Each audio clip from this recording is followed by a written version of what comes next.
In the 1960s, Great Britain was rebuilding, modernising, and projecting an image of progress to the world. But behind that glossy picture, entire cities were trapped in conditions closer to the Victorian era than the Space Age.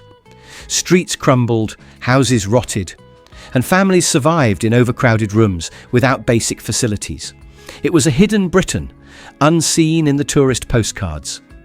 Today, we travel back to see how the 5 poorest cities really looked and why their stories still matter. In the 1960s, St Anne's in Nottingham was one of the most densely populated districts in Britain. Around 30,000 people were crammed into just half a square mile, making it 3 times more crowded than the city average. The streets were narrow, the houses pressed together, and the sense of space almost non-existent. Children played in alleys lined with soot-stained walls, their laughter echoing between the brick rows. Housing conditions were a reminder of an earlier century. Many homes were Victorian terraces that had never been modernised.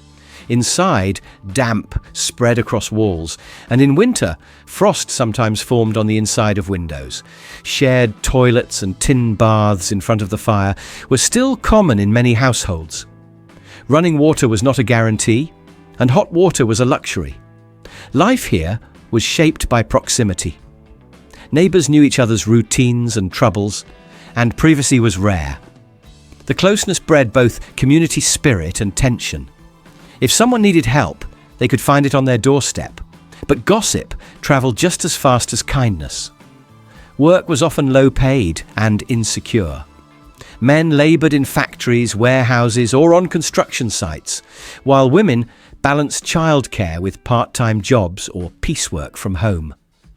The economy of the district relied on constant effort, but wages rarely stretched far enough. For many, payday meant catching up on debts rather than moving ahead.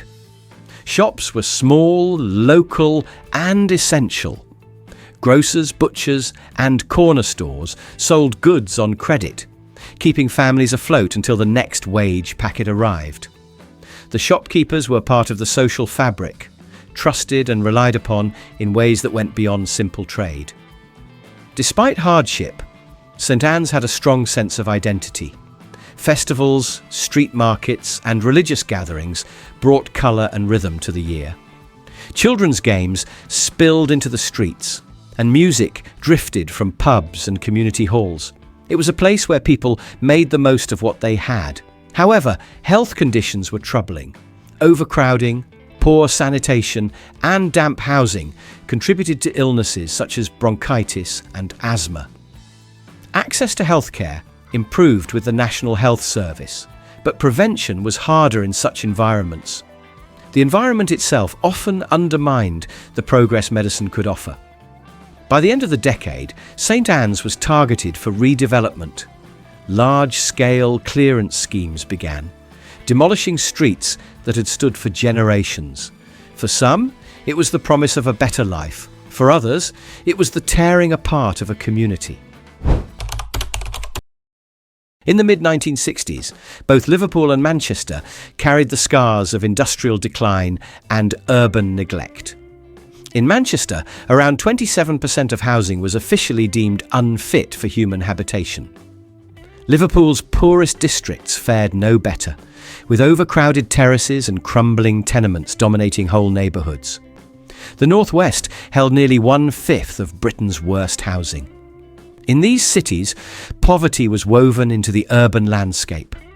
Narrow streets were lined with houses that leaned under their own weight, roofs patched with mismatched tiles and windows rattling in the wind. In some districts, entire families shared a single damp room. Industry had once brought prosperity, but by the 60s many factories had closed or reduced their workforce. Dockwork in Liverpool was less stable than it had been, and manufacturing in Manchester no longer offered the security it once did. Unemployment and underemployment quietly eroded the stability of working-class life. Communities adapted as best they could. Informal economies thrived, cash-in-hand jobs, bartering goods, and relying on extended family networks to cover gaps in income. These networks were survival mechanisms, deeply rooted in trust and mutual dependence. In the poorest streets, children played barefoot in the summer, chasing balls between washing lines strung across back alleys. The smell of coal smoke mixed with the damp scent of the River Mersey or the lingering industrial air of Manchester. Playground equipment was rare, but imagination filled the gap. Public health remained a concern. Overcrowded homes meant respiratory illnesses spread quickly, and poor sanitation contributed to outbreaks of disease. Efforts at slum clearance were underway, but rehousing was slow and sometimes controversial. New tower blocks promised modernity, but often delivered new problems. Cultural life, however, remained vibrant. Liverpool's emerging music scene and Manchester's nightlife offered escapes from the grind. Pubs, dance halls, and community centres were places where hardship could be set aside for a few hours. By the late 60s, large swathes of both cities were marked for demolition and redevelopment. The bulldozers brought change, but also displacement. Old streets vanished, and with them, the physical memory of generations. Could you survive in houses like these? In the 1960s, behind the industrial facades of Glasgow and Birmingham, poverty persisted in forms few outsiders saw. Photographs by Nick Hedges captured families sleeping on damp floors, their beds little more than blankets laid over cold concrete. In some homes, rats scurried across kitchens where food was prepared. Cooking was often done over open fires, the smoke hanging heavy in the air. The housing stock in many districts was Victorian or older, never upgraded with modern plumbing or heating. Tenements in Glasgow's Gorbals and cramped terraces in Birmingham's back-to-backs were riddled with damp and decay. Walls absorbed moisture year-round, and winter made every draught a chill to the bone. Living conditions placed enormous strain on families. Children grew up in overcrowded rooms, sometimes sharing beds with siblings and even cousins. Privacy was a rare luxury, and domestic routines were dictated by limited resources. Hot water had to be boiled by kettle, and washing clothes meant scrubbing by hand. Daily life required constant improvisation to make do with what little there was. Work opportunities were narrowing. Shipbuilding in Glasgow was in decline, and Birmingham's once bustling workshops were increasingly automated or relocated. For those in low-skilled labour, job security became fragile. The link between employment and stability weakened with each passing year. Community bonds, however, were strong. Neighbours shared coal, meals and childcare, understanding that survival often depended on cooperation. Pubs, churches and corner shops doubled as informal meeting places where news travelled faster than the local papers. Social life endured despite material hardship. Health problems were constant companions in these environments. Damp housing worsened respiratory illnesses, and poor sanitation contributed to infections. Medical care was available through the National Health Service, but prevention was nearly impossible when the home itself was part of the problem. For many, illness was simply another fact of life. Cultural expression still flourished in small ways. Street games, local music, and traditions tied to the neighbourhood gave residents a sense of identity that hardship couldn't erase. Celebrations were modest, but they mattered deeply. Urban redevelopment plans began to target these areas, promising new flats and modern living standards. Yet the process often uprooted families from long-established communities, scattering them across distant estates. Modernity came at the cost of familiarity. By the 1960s, the term inner city had entered public conversation in Britain, and it carried a heavy stigma. Districts such as Brixton in London, Moss Side in Manchester, Handsworth in Birmingham, and Gorbals in Glasgow were marked by concentrated poverty, unemployment, and deteriorating housing. They became shorthand for deprivation in the national press. Many of these neighbourhoods were overcrowded. their streets lined with aging buildings that had been subdivided into cramped flats or bedsits. The population density amplified the effects of poor infrastructure, making sanitation, waste disposal, and maintenance constant challenges. For residents, the decline was visible every time they stepped outside. The social fabric was complex. These areas were often the first point of settlement for immigrant communities arriving from the Caribbean, South Asia, and Ireland.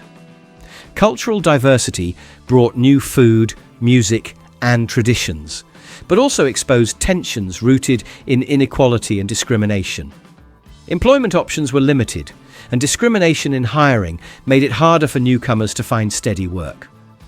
Informal economies filled some of the gap, but wages were often low and irregular.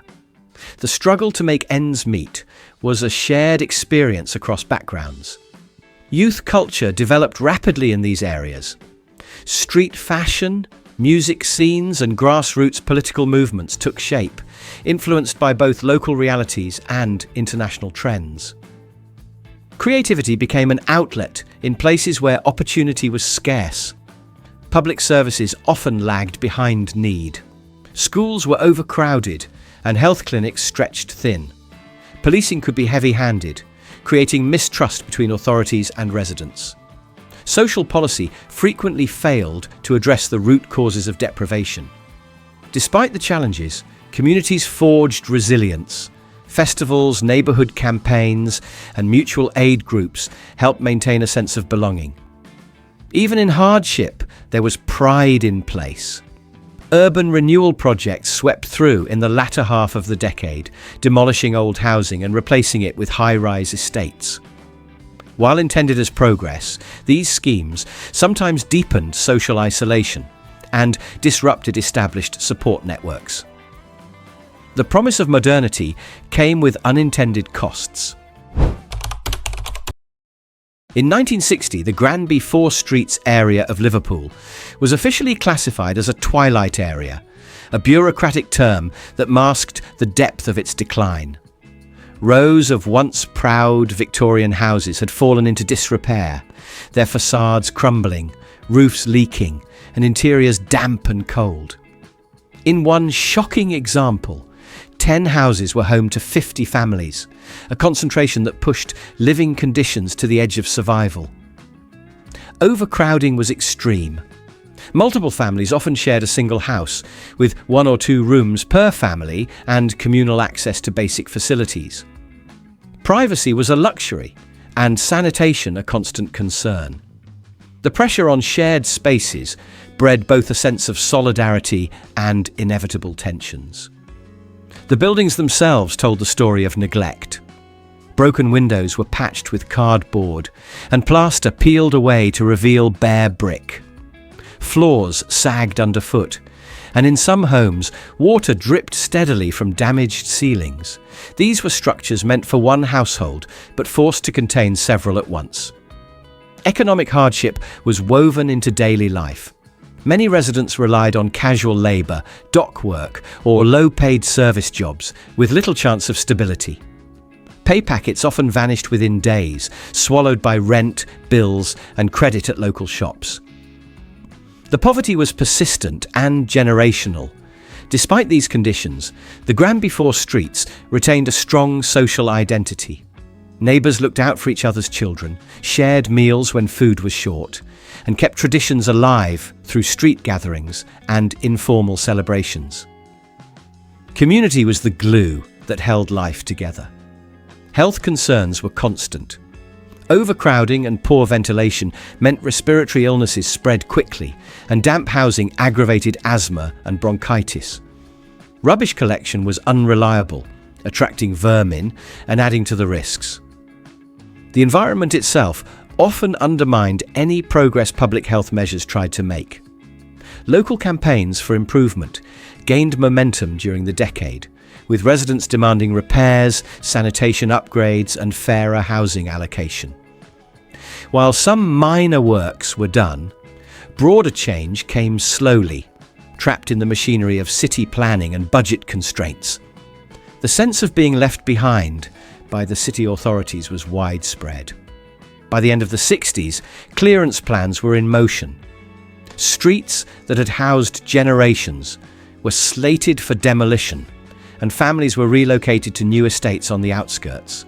For many, the move meant better facilities, but at the cost of losing a tight-knit urban community. The Britain of the 1960s was a country in transition, modernising in some places, but leaving others behind in shadows of neglect. These streets, from Nottingham's crowded terraces to Liverpool's crumbling rows, carried the weight of generations who fought to make a life despite the odds. Poverty here was not just numbers on a report. It was damp walls, shared baths, and the sound of neighbours looking out for each other. Redevelopment swept through, promising fresh starts, but it also tore apart communities rooted in decades of shared struggle. The memory of those years still lingers in photographs, in stories passed down, and in the pride of those who endured.